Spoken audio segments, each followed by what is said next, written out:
Irmãos, faz cerca de de um ano que nós estamos nesse ministério. Nós, assim como minha esposa falou, nós chegamos aqui com a nossa vida destruída, para falar a verdade. Pastor Nelson, a pastora Luciane, os demais pastores nos receberam de portas abertas, com o coração aberto. Foi o primeiro pastor que falou para mim, eu te amo. Eu nunca tinha escutado isso de nenhum pastor, nunca.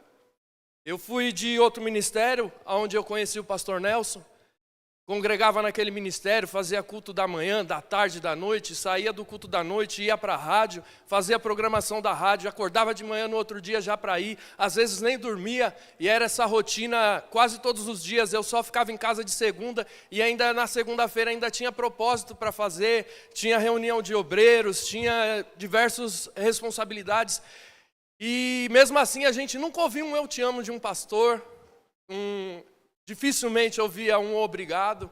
E quando a gente chegou aqui nesse ministério e a gente viu tudo isso, viu o que era feito aqui nessa obra, a gente viu realmente o fruto desse ministério. Você é fruto desse ministério, eu sou fruto desse ministério, o Paquistão é fruto desse ministério. Os milagres que Deus tem feito através das nossas vidas, através da vida dos nossos pastores, é fruto desse ministério.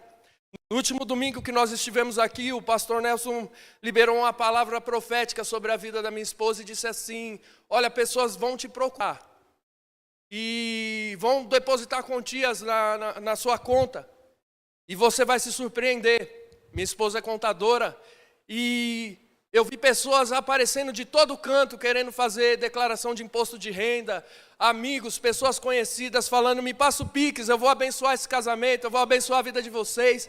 Tudo que Deus prometeu em nossa vida aqui nesse ministério, Deus tem cumprido. E o que Ele ainda não cumpriu, eu tenho certeza que irá se cumprir, em nome de Jesus. Amém? Aplauda o nome do Senhor Jesus, amém?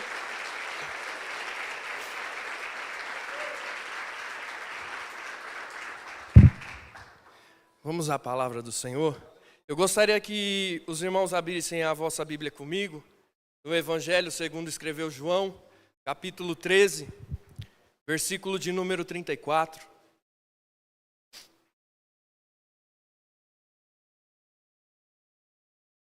O Senhor ministrou poderosamente ao meu coração, através dessa palavra,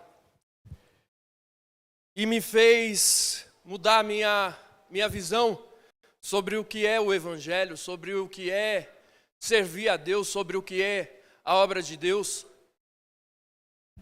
Evangelho de João, capítulo de número 13, versículo de número 34, diz assim a palavra do Senhor: um novo mandamento vos dou, que vos ameis uns aos outros, como eu vos amei a vós, e também vós uns aos outros os ameis. Nisto todos conhecerão que sois meus discípulos, se vos amardes uns aos outros. Irmãos, quando eu vejo o Evangelho de João, quando eu estudo sobre a vida de João, é impossível falar sobre João sem falar sobre amor. É impossível falar sobre o Evangelho de João e não perceber o amor de Jesus através desse Evangelho. Através da palavra do Senhor, nós vemos que João era discípulo de João Batista. Ele andava com João Batista antes de conhecer a Jesus. E um certo dia, João Batista olhou e disse: eis aí o Cordeiro de Deus. João então conhece a Jesus através do batismo nas águas. Jesus é batizado por João Batista, o seu primo. Jesus desce as águas. E ali começa o ministério de Jesus, e ali começa a caminhada de João com Jesus. Os historiadores dizem que João tinha entre 15 e 17 anos quando começou o seu ministério. Pois quando Jesus disse a Pedro: Pedro, vamos pagar o imposto do templo. Pedro tomou uma moeda para si e uma para Jesus. Naquela época só pagava imposto no templo quem tivesse acima de 20 anos. Então, por dedução, os historiadores deduziram que João tinha entre 15, 17 e 18 anos. Era ainda um jovem, mas era um jovem sedento de amor, sedento da palavra de Deus, sedento da fonte de água viva, sedento daquele que foi proclamado pelo seu antigo mestre como o Cordeiro de Deus, aquele que foi enviado para tirar o pecado do mundo, aquele que foi enviado para salvar, para libertar, para curar, para mudar a situação do povo de Deus. Eu vejo o Evangelho de João sendo escrito com os mínimos detalhes, com detalhes de amor por Jesus. Eu vejo João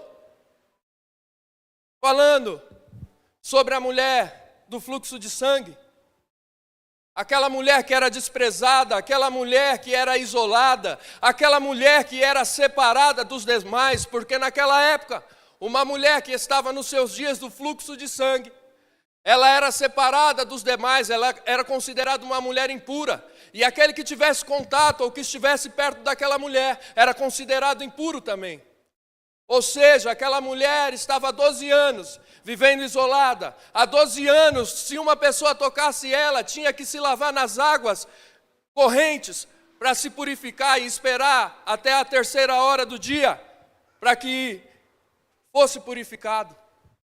Aquela mulher já há muito tempo não sabia mais o que era ser respeitada, aquela mulher já há muito tempo não sabia mais o que era ser amada, aquela mulher já há muito tempo não sabia mais o que era ter uma perspectiva de vida, aquela mulher já há muito tempo, já há 12 anos, não sabia mais o que seria da vida dela. Eu quero abrir um intervalo nessa pregação. Eu não sei qual é a sua perspectiva de vida aqui nessa manhã. Eu não sei quantos anos você tem buscado algo de Deus, eu não sei há quantos anos você tem pedido algo para Deus. Eu não sei há quantos anos você tem esperado, você tem buscado, você tem chorado, você tem clamado. Aquela mulher gastou toda a sua fortuna atrás de uma cura e não a alcançou. Aquela mulher se esforçou até o seu último suspiro, até sua última chance. Mas nada aconteceu, mas ela não encontrou a cura. Nós vemos Lucas, no Evangelho de Lucas, que era um médico, retratando essa história. Lucas retrata essa história com mais detalhes, pois ele era médico. Ele sabia muito bem do que ele estava falando. E ele dizia que aquela mulher já se encontrava fraca. Irmão, talvez você chegou aqui nessa manhã e se encontra fraco, se encontra cansado. Talvez não seja uma fraqueza espiritual, mas seja uma fraqueza sentimental, uma fraqueza emocional. Nós vivemos dias em que os consultórios de psicólogos, psiquiatras estão cheios. Nós vivemos dias em que muito se fala sobre saúde emocional, porque muitas pessoas estão precisando de uma cura emocional. Muitas pessoas procuram em vários caminhos e não encontram a sua cura, não encontram a sua salvação, não encontram o seu milagre, não encontram a sua cura. Mas eu quero te dizer que aquela mulher, no seu último esforço, procurou aquele que tinha cura para ela. Procurou aquele que tinha um milagre para realizar na vida dela. Ela procurou a Jesus. E a palavra do Senhor diz que em seu coração ela disse: se eu tão somente tocar na orla, se eu tão somente tocar na ponta das vestes deste homem, de Jesus, eu serei curada. Aquela mulher então, no seu último esforço, rastejando-se no chão, escondida entre a multidão, toca nas vestes de Jesus. Jesus para e diz: ei, quem me tocou? Os discípulos, sem entender nada, disseram: mestre, uma multidão te aperta, uma multidão te constrange, uma multidão está perto de você e você pergunta quem te tocou. Jesus disse: não, esse toque não foi um toque comum. Alguém me tocou e eu senti virtude saindo de mim, eu senti a cura, eu senti o poder saindo de mim. Aquela mulher diz: então, mestre, fui eu quem te tocou. Mas eu toquei só na orla da sua veste, porque eu não queria te contaminar. Eu não queria que você se tornasse impuro. E aí eu vejo todo o amor de Jesus se manifestando neste momento. Jesus poderia dizer: mulher, você está maluca, você está impura e me tocou. Jesus poderia fazer como as demais pessoas, isolar aquela mulher. Jesus poderia virar as costas para ela. Jesus poderia ter chamado ela de pecadora. Jesus poderia ter feito qualquer outro tipo de coisa. Mas Jesus, em sua infinita misericórdia, em seu infinito amor, olhou para aquela mulher e disse: ei, mulher, vai, a tua fé te curou, a tua fé te salvou. Jesus não abandonou aquela mulher, Jesus não desprezou ela, Jesus não virou o seu olhar, Jesus não disse que ela era impura, Jesus não disse que ela era pecadora. Não, irmão, não. Jesus, ele acolheu aquela mulher e disse: vai, a tua fé te salvou. É desse amor que eu estou falando nessa manhã. É do mesmo amor que quando uma multidão se reuniu para apedrejar uma prostituta. Uma multidão estava reunida. E a palavra do Senhor diz que todos tomaram uma pedra em sua mão.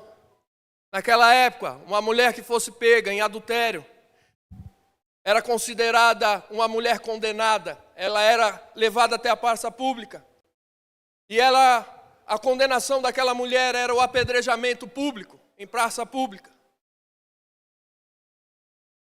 Mas justamente naquele dia, Jesus, o Deus de amor, o Deus de paz, o Deus de misericórdia, estava passando naquele lugar. Ei, irmão, Jesus, ele não estava lá por acaso. Não. Jesus, ele não estava ali por acaso. Jesus, ele não estava ali por obra do acaso. Ele estava ali para cumprir a vontade de Deus. Ele estava ali para mudar a situação daquela mulher. Ele estava ali para fazer algo novo na vida daquela mulher. A palavra do Senhor diz que todos pegaram a pedra em sua mão. Mas antes, indagaram a Jesus: o que faremos com essa mulher? A multidão queria ver a resposta de Jesus. A multidão estava provando a Jesus. Muitas vezes não é assim na minha vida e na sua vida. Olha lá, vamos ver o que o irmão vai fazer agora. O irmão está sendo afrontado, vamos ver, agora ele não vai aguentar não, ele vai brigar, ele vai discutir. Ele vai perder a fé, ele vai perder a coragem, ele vai perder a vontade, ele vai perder a fé dele. Jesus, na sua infinita misericórdia e graça, levanta a sua voz e diz: aquele que nunca pecou, que atire a primeira pedra. Jesus poderia ter pego a pedra, Jesus não tinha pecado, irmão. A palavra do Senhor diz que ele é o único homem que nele não se havia pecado algum, nele não se havia transgressão. Mas não, ele usou de amor, ele usou de misericórdia para com aquela mulher. E a palavra do Senhor diz que aquela multidão foi tomada pelo arrependimento. Imagina você, irmão, uma multidão pronta para matar, pronta para apedrejar, pronta para fazer o pior àquela mulher. Mas com uma palavra de Jesus, a situação daquela mulher mudou. Ei, irmão, com uma palavra de Jesus, ele pode mudar a minha e a sua situação. Com uma palavra de Jesus, ele pode expressar o amor dele na minha e na sua vida. Quantos estão aqui nessa manhã e nunca ouviram um eu te amo do seu pai? Nunca ouviram um eu te amo da sua mãe? Quantos aqui são abraçados e quando são abraçados se constrangem? Porque não tem o costume de receber amor, não tem o costume de receber afeto.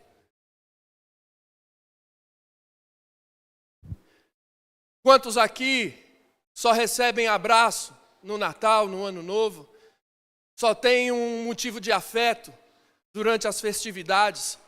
Ou só se abraçam em velório, só se reúnem em momentos difíceis? Mas eu quero te dizer, oh, aleluia! Eu quero te dizer que Jesus está aqui nessa manhã e Ele te ama. Ele me ama, irmão, Ele me amou primeiro, Ele te amou primeiro. Quer escutar algo que Deus disse para mim? Jesus, irmão, é o único que conhece o meu pior lado. É o único que conhece o seu pior lado.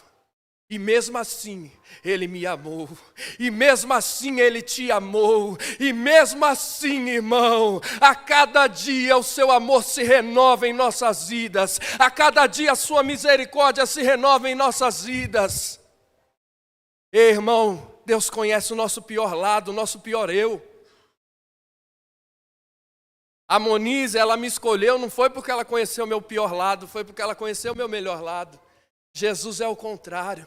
Ele me escolheu, mesmo conhecendo o meu pior lado, mesmo sabendo os meus piores defeitos, Ele me amou. Eu gostaria que você abrisse a sua Bíblia comigo, no Evangelho, segundo escreveu João, capítulo 13, versículo de número 23. Eu quero falar um pouco sobre João, o evangelista. João, capítulo 13, versículo de número 23. A palavra do Senhor diz assim: Ora, um de seus discípulos, aquele a quem Jesus amava, estava reclinado no peito de Jesus. Sabe quem era esse discípulo que estava reclinado no peito de Jesus? Era João. João estava reclinado no peito de Jesus.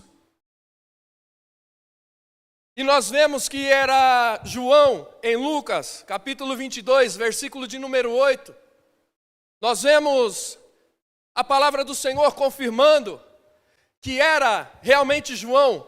Então Jesus enviou Pedro e João, recomendando: ide, preparai-nos a Páscoa para que ceiamos juntos. Quem sempre estava com Jesus? Pedro, Tiago e João. Mas entre os três, o único que reclinava sua cabeça no peito de Jesus, o único que escutava o batimento do coração de Jesus, o único que conhecia o coração de Jesus, era João. Era aquele que tinha intimidade com Jesus, era aquele que era chamado de Jesus, o discípulo amado.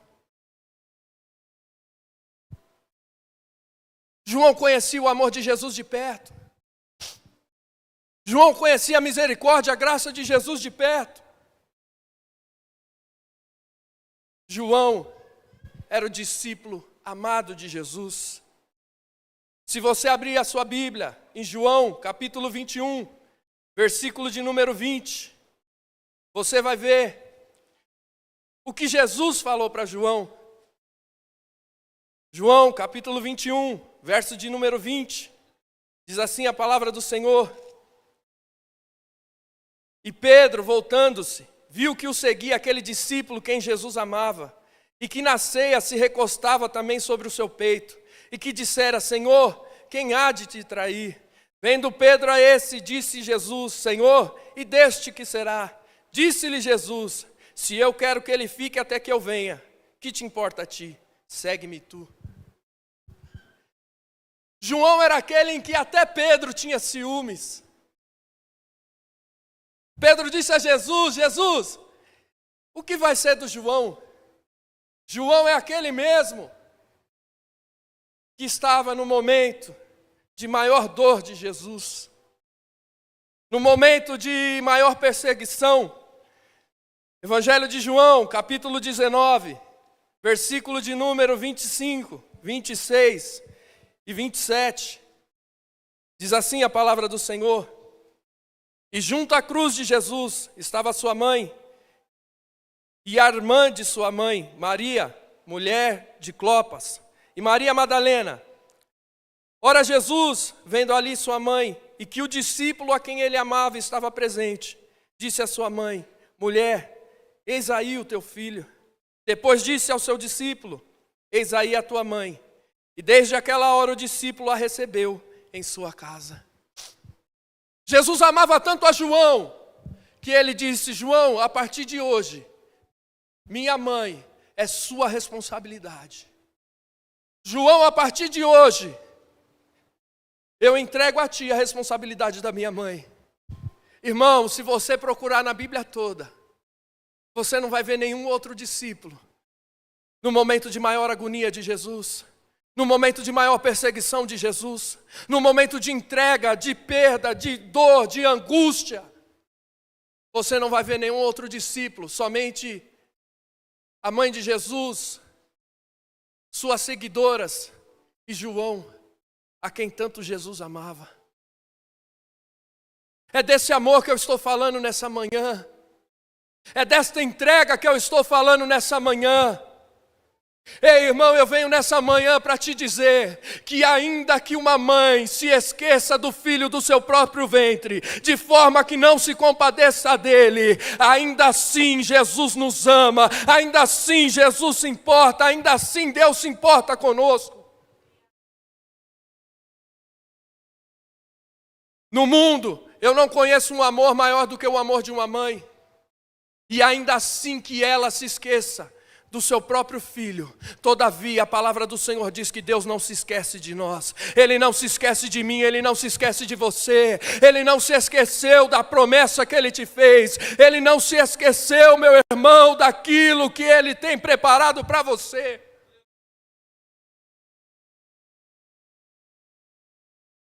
Eu venho nessa manhã falar do amor de Cristo.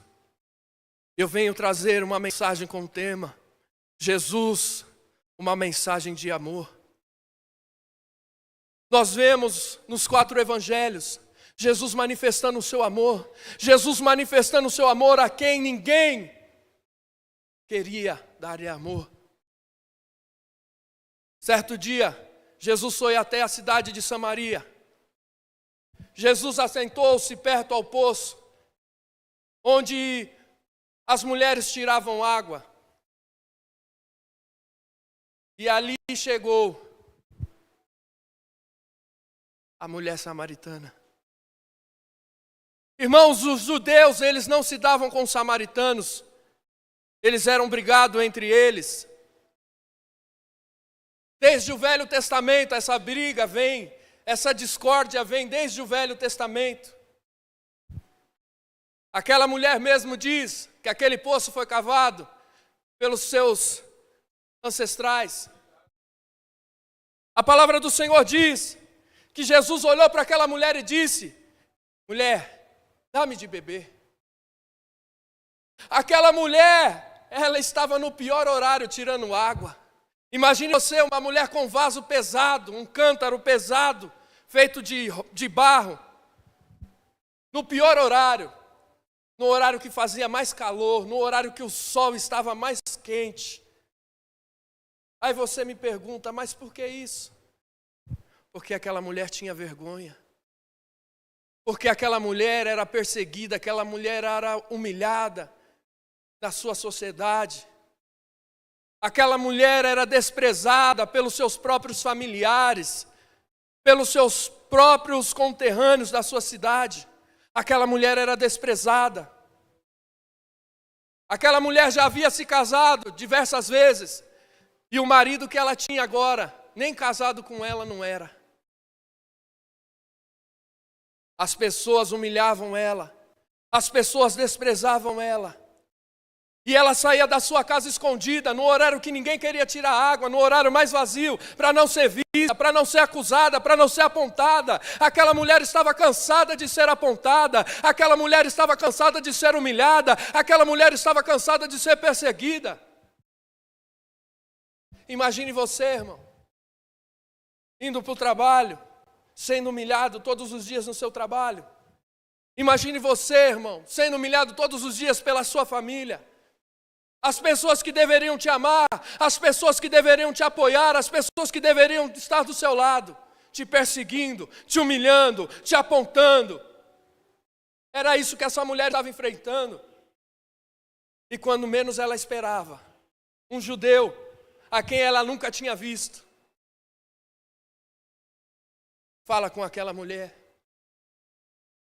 Irmão, quando eu menos esperei, Jesus, Ele falou comigo. Jesus, Ele me chamou. Jesus, Ele disse: vinde a mim maneiras que estás, que de forma alguma eu te lançarei fora. Ei, irmão, quando você menos esperou, Jesus te chamou. Jesus, Ele me chamou. Jesus, Ele te chamou para viver algo novo, para que a nossa vida fosse mudada, para que nós sentíssemos esse amor, para que nós sentíssemos essa mudança, para que nós vivêssemos este milagre. Era isso que Jesus tinha para aquela mulher. É isso que Jesus tem para mim e para você nessa manhã. Ah, irmão, Ramanto, Queramandarabassore, Anderemandai, aquela mulher que era desprezada, que era humilhada, foi surpreendida no dia que ela menos esperava.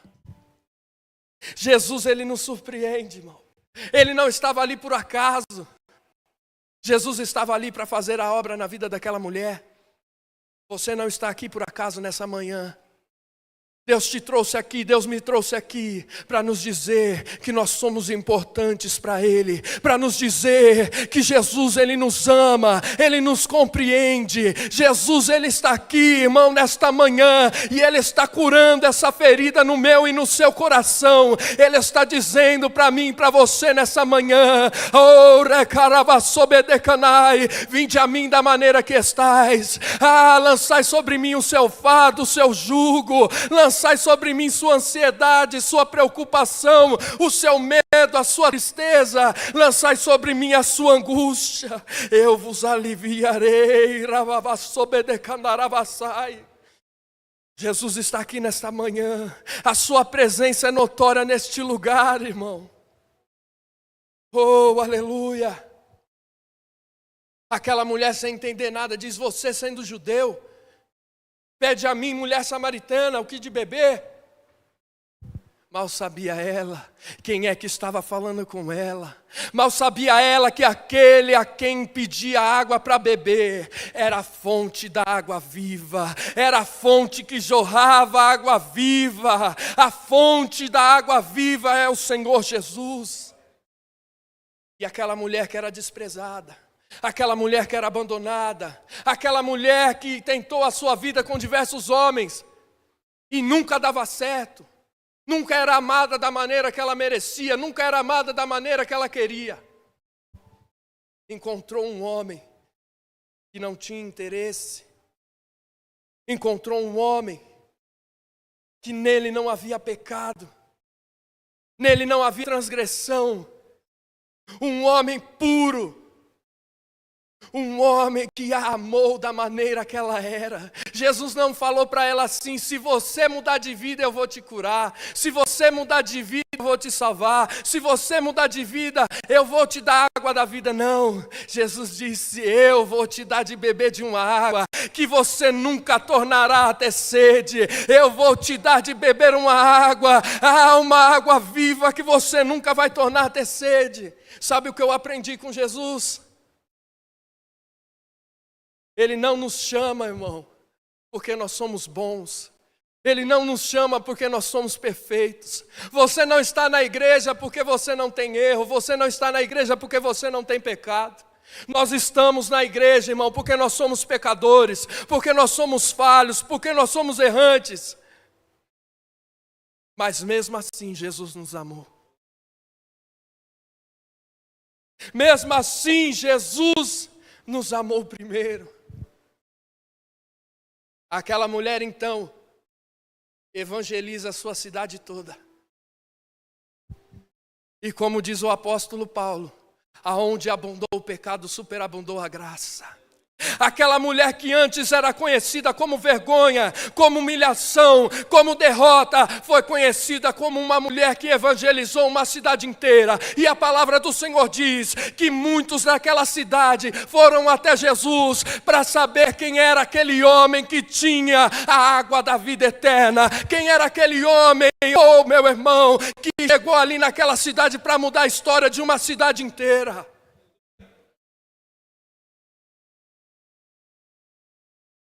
Eu vejo o amor de Jesus sendo manifesto através da vida de Mateus. Mateus, aquele mesmo discípulo de Jesus, a quem escreveu o Evangelho de Mateus. A palavra do Senhor diz que Mateus era cobrador de imposto. Mateus, sendo judeu, irmão, era cobrador de imposto. Ele cobrava imposto do seu próprio povo. Imagine você o que Mateus passava. Imagine você, um homem judeu, cobrando imposto da sua própria raça. Imagine você, Mateus, tendo que declarar, fazer a documentação para que uma criança judia fosse vendida como escrava, porque o pai e a mãe não pagou o seu imposto. Mateus era considerado pelos judeus um traidor, era considerado pelos judeus um homem desprezado, um homem que traiu a sua própria raça, um homem que traiu o seu próprio Deus, um homem que não seguiu os costumes dos judeus. Mateus era mais uma pessoa que era desprezada pela sua família, era desprezado pela sua sociedade, era desprezado por todos, e até os romanos, a quem ele servia, desprezava ele, porque ele, sendo judeu, ainda assim cobrava imposto do seu próprio povo. Certo dia, Jesus, passando, olhou para Mateus e disse: segue-me. Segue-me. Um dia, Jesus olhou para mim e para você e disse: segue-me. Segue-me, porque eu tenho algo novo para a sua vida. Segue-me porque eu vou mudar a sua história. Segue-me porque eu vou acabar com esta humilhação. Segue-me porque eu vou acabar com esta doença. Segue-me porque eu vou fazer de você um pescador de almas, um pescador de homens. Segue-me porque eu tenho uma nova história para você. Segue-me porque eu tenho uma nova vida. Segue-me porque eu sou a fonte da água viva. Segue-me porque eu tenho um milagre para fazer na sua vida. Oh, Ramandaravassore andere calamandai. Imagine você, irmão, um discípulo judeu que era desprezado, humilhado, no meio dos outros discípulos. Eu imagino a cara de Pedro quando Jesus disse para Mateus: Mateus, segue-me. Pedro deve ter cutucado os outros, deve ter dito: olha lá, Jesus está maluco, vai chamar Mateus. Pedro já pagava imposto. Pedro, segundo os historiadores, tinha mais de 30 anos de idade. Pedro sabia bem na pele o que era trabalhar e ter que pagar imposto. Um imposto que era abusivo, um imposto que, se você não pagasse, seus familiares eram vendidos como escravos. Eu imagino Pedro falando: Jesus está maluco. Olha o que Jesus está fazendo, olha quem Jesus está chamando. Quando o povo vê que Jesus chamou o cobrador de imposto, ninguém vai acreditar que ele é Cristo, ninguém vai acreditar que ele é o Salvador. Que Salvador que é esse? Que Deus que é esse? Sabe por quê? Porque quando a gente está aqui dentro da igreja, é fácil a gente falar do que está lá fora. Quando a gente está andando com Jesus, é fácil a gente questionar: mas por que Deus vai salvar aquele ladrão? Roubou, fez, aconteceu e agora fala que é crente. Infelizmente, irmão, a própria igreja de Cristo condena aquele que está lá fora. Você pensa que Mateus foi bem recebido pelos discípulos? Não foi. Você pensa que Mateus foi bem recebido pelo povo judeu? Não foi. Mas Jesus não se importou com a sua classe. Jesus não se importou com a sua raça, Jesus não se importou com a sua cor, Jesus não se importou com o pecado que ele tinha. Jesus, ele só se importou com a vida de Mateus. Meu irmão, eu quero te dizer nessa manhã, Jesus, ele não está olhando o meu e o seu pecado, ele não está olhando a minha e a sua situação financeira, ele não está olhando a nossa condição, ele está olhando o meu e o seu coração, e ele tem cura para nós nessa manhã, ele tem salvação para nós nessa manhã, ele tem mudança para nós nessa manhã, ele tem restauração para nós nesta manhã, e ele mandou eu te dizer, que se você abrir o seu coração e deixar ele entrar, ele vai fazer morada. A palavra do Senhor diz: eis que estou à porta e bato. Se abrides a porta do seu coração, eu entrarei, cearei eu contigo e tu comigo.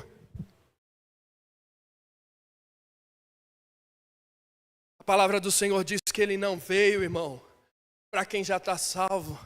Ele não veio para quem é poderoso, ele não veio para quem já está num alto status, não. Ele veio para confundir o mundo, ele veio para confundir as coisas sábias, ele veio para trazer os fracos para serem fortes. Jesus mudou a vida de Mateus, e Mateus se tornou um discípulo, Mateus se tornou um evangelista. Mateus era aquele quem cuidava das escrituras de Jesus, era aquele quem fazia o escriturado de Jesus. Eu vejo esse mesmo amor sendo manifesto através da cura da filha de Jairo. A palavra do Senhor diz que Jairo era um dos mestres da sinagoga.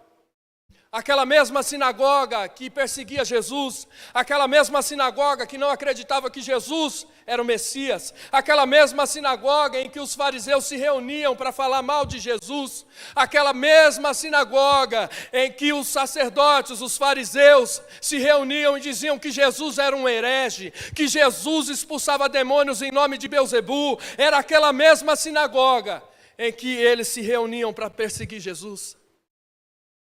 A palavra do Senhor diz que a filha de Jairo adoece.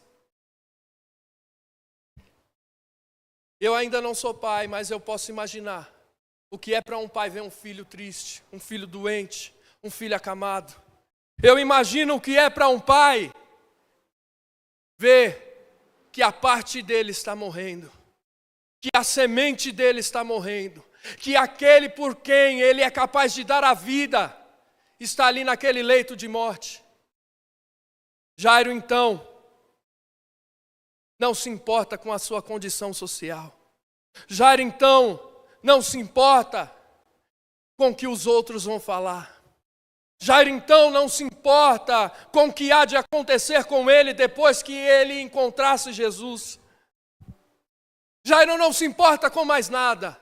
A única coisa que importava para Jairo era a cura da sua filha. A única coisa que importava para Jairo era chegar até Jesus. A única coisa que importava para Jairo era mudar aquela situação, era mudar aquela história. A única coisa que importava para Jairo era mudar a vida da filha dele. A palavra do Senhor diz que contra tudo e contra todos, Jairo deixa a sinagoga e vai procurar Jesus. Imagina você, irmão, hoje. Deixa eu ver alguém de um status alto. Imagine você hoje, Elon Musk entrando por essas portas e dizendo que precisa de Jesus. O homem mais rico do mundo, um homem num status elevado,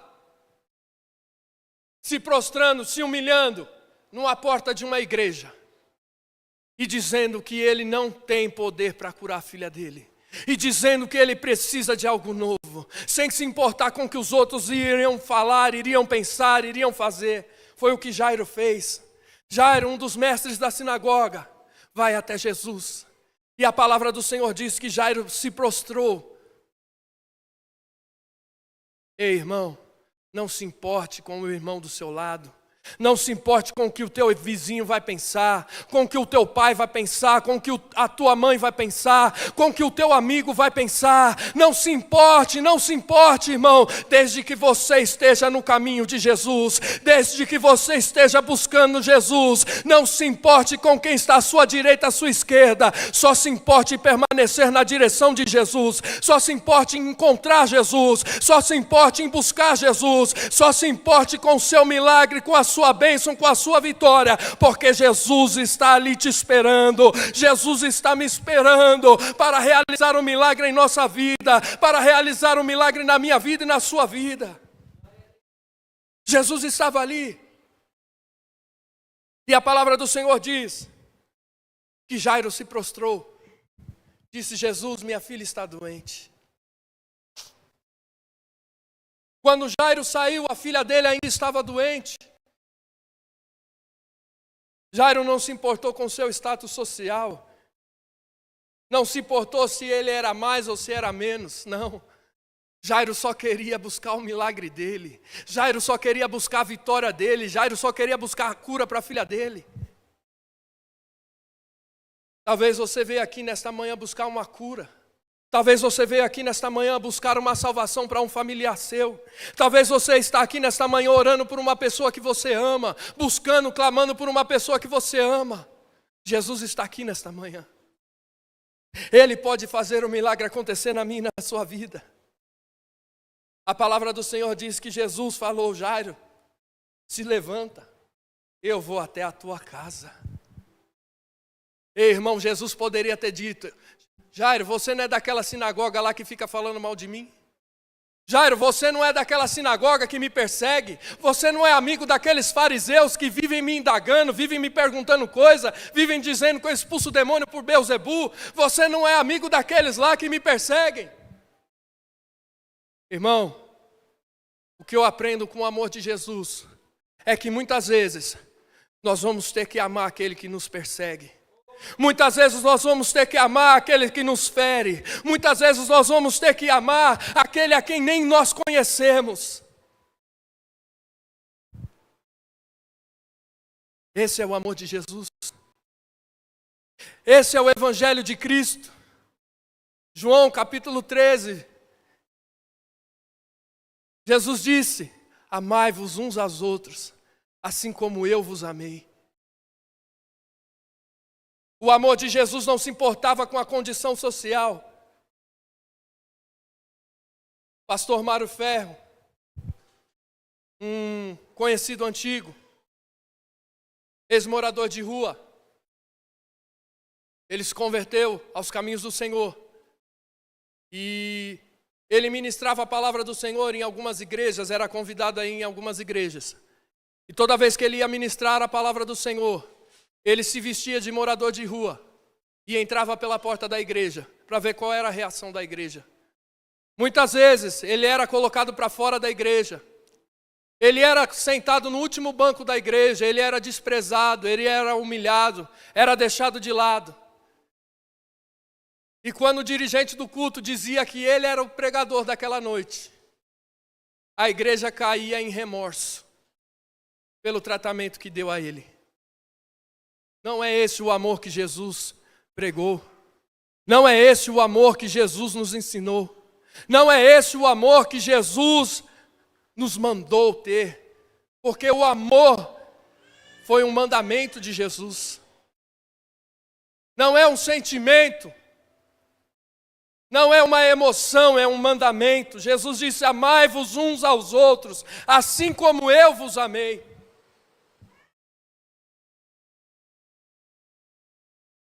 Irmão,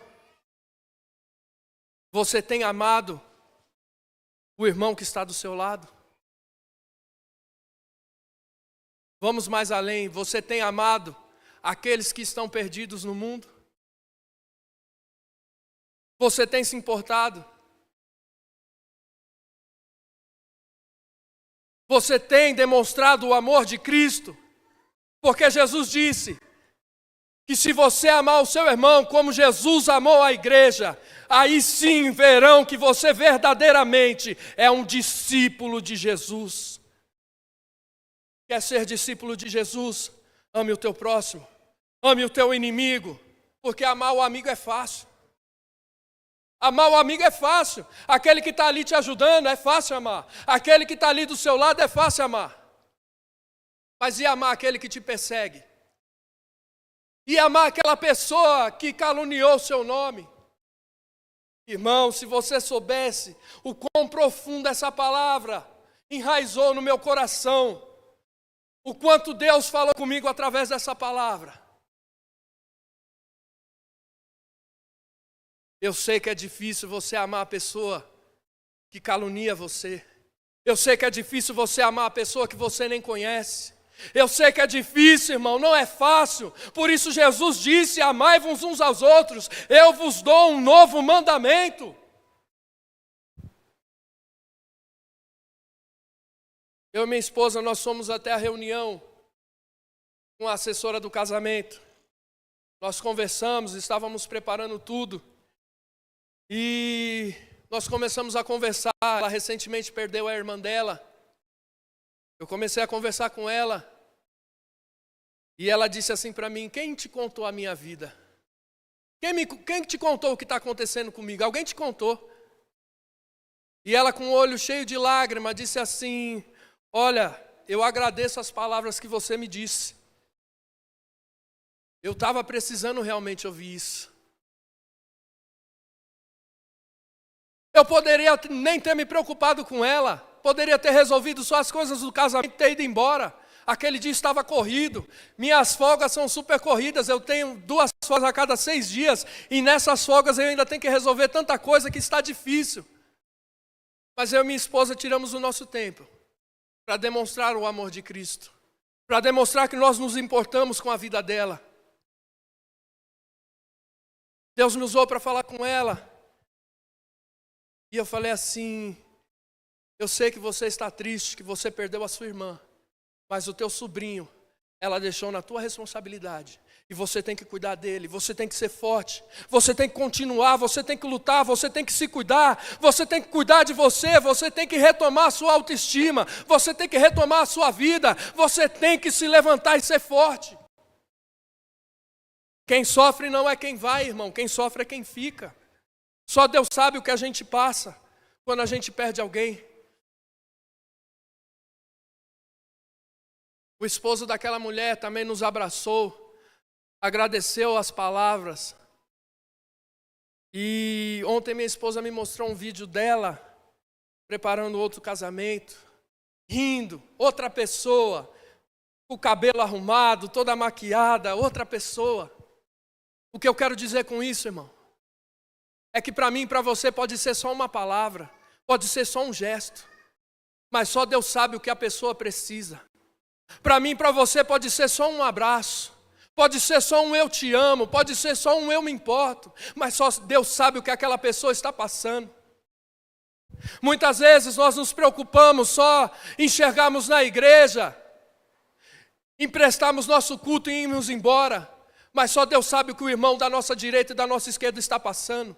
Só Deus sabe o que o nosso vizinho está passando, só Deus sabe o que o nosso familiar está passando. E muitas vezes nós achamos que só de nós estarmos dentro da igreja, nós estamos fazendo a nossa parte. Muitas vezes nós pensamos que só de nós estarmos aqui, batendo ponto, todo domingo na igreja, nós estamos fazendo a nossa parte. Não, esse não é o Evangelho de Cristo. O Evangelho de Cristo é ide por todo mundo, pregai o Evangelho a toda criatura. Aquele que crê, for batizado, será salvo. O Evangelho de Cristo é João 3,16, porque Deus amou o mundo de tal maneira que deu o seu Filho unigênito para aquele que todo crê, todos aqueles que nele crê, não pereça, mas tem a vida eterna. Esse é o Evangelho de Cristo. É eu, é você irmos por todo mundo. É nós ajudarmos os nossos irmãos no Paquistão.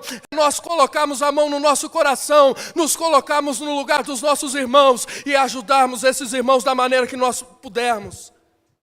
Esse é o Evangelho de Cristo. Ah, mas eu nem conheço essas crianças no Paquistão. Esse é o Evangelho de Cristo. Mas eu nunca vou conhecer as viúvas. Esse é o Evangelho de Cristo. Amar quem você conhece é fácil. Ajudar quem está do seu lado é fácil. Eu quero ver você fazer essa obra. O pastor falou algo que é realmente verdade. Ser missionário para ir lá pregar e vir embora e largar tudo lá é fácil. Eu quero ver você ser missionário para manter uma obra lá durante 6, 7, 10, 20 anos. Isso é ser o Evangelho de Cristo. A palavra do Senhor diz que Jesus, quando chegou com Jairo na porta da sua casa, os servos de Jairo vieram até ele e disseram: ó, não incomoda mais Jesus não, a menina morreu. Ei, irmão, tem hora na nossa vida que a gente acha que só porque chegou até Jesus, encontrou Jesus e agora tem Jesus do nosso lado, a gente não vai ter mais problema, a gente não vai ter mais dificuldade. Imagine você, Jairo estava com Jesus, Jairo disse: agora está tudo resolvido, agora minha vida mudou, ixi, agora é só milagre, é só vitória, Jesus está comigo, eu estou com Jesus, eu estou chegando, minha filha vai voltar a viver aquela vida pulando, brincando, gritando. Mas quando Jairo chegou com Jesus, seus servos disseram: Jairo, a menina está morta. Não incomode Jesus, a menina já morreu. A palavra do Senhor então diz que Jesus disse: Jairo, não se preocupe, a menina ainda vive, ela só está dormindo. Disseram: Jairo, esse Jesus é doido, a menina está morta, não está dormindo não, o médico já atestou a morte da menina. Jesus disse: Jairo, a menina apenas dorme. Jesus então entra no quarto da menina, ora por ela e ela ressuscita. Para finalizar, irmão, eu quero falar sobre esse amor. Este mesmo amor que diz que os 12 discípulos, os 11 discípulos, me perdoe, entregaram suas vidas por esse amor. Entregaram suas vidas por Jesus. A palavra do Senhor diz, lá em Atos, capítulo 2, Tiago, irmão de João, esse mesmo João que escreveu o Evangelho, que escreveu as epístolas, que escreveu o livro de Apocalipse, o irmão dele foi morto por Herodes Agripa. Esse mesmo amor que fez Pedro ser crucificado de ponta cabeça. Ele disse: eu não sou digno de morrer como Jesus, mas pelo amor de Jesus, pelo amor à igreja de Cristo, me crucifica de cabeça para baixo. É este mesmo amor que fez o Tiago Menor ser crucificado em uma cruz em X. É este mesmo amor que fez Natanael, conhecido como Bartolomeu, ser esfolado vivo. Eles preferiram morrer, preferiram perder a sua vida do que negar a este amor, do que dizer que o amor de Jesus não existia. Eles preferiram, irmão, perder a sua própria vida do que se afastar do amor de Cristo. Este mesmo amor que fez João ser jogado numa taça de óleo fervendo.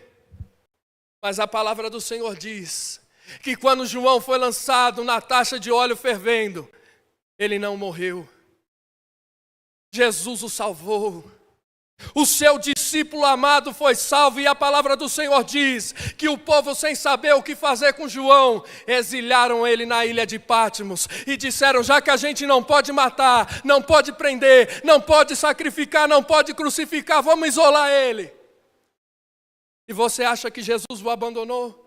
Não, foi na ilha de Patmos, isolado, abandonado, desprezado, humilhado, sozinho, que Jesus,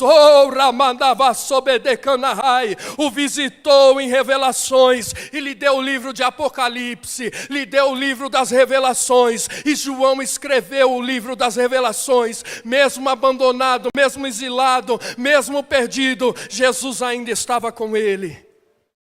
E para finalizar, eu gostaria que você abrisse a sua Bíblia comigo. Em Romanos, capítulo 8, versículo de número 31.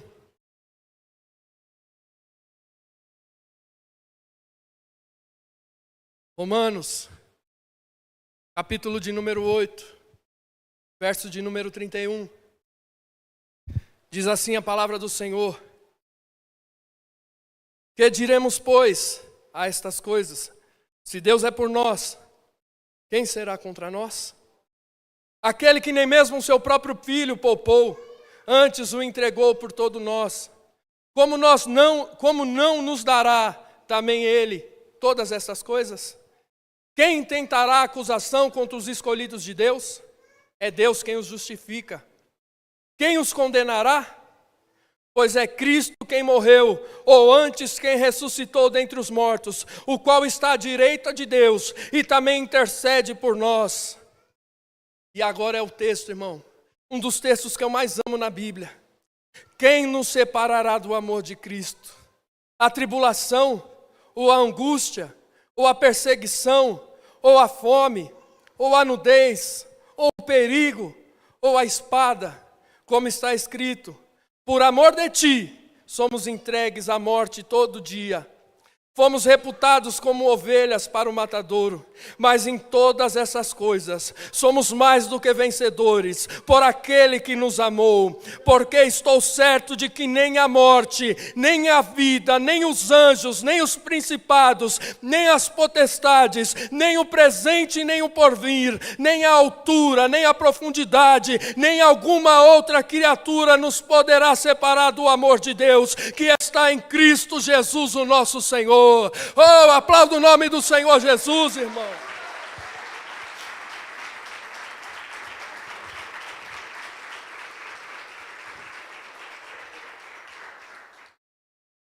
É esse o amor que Jesus tem para nós. Aquele amor que Paulo, o perseguidor, antes o perseguidor da igreja, chamado Saulo, aquele a quem estava no momento do apedrejamento de Estevão, mudou de vida e tornou-se a se chamar Paulo. É esse o amor que Jesus está nos oferecendo nessa manhã. E é essa a palavra que o Senhor nos trouxe nessa manhã. Eu gostaria de passar a palavra para o pastor Nelson e gostaria que você aplaudisse o nome do Senhor.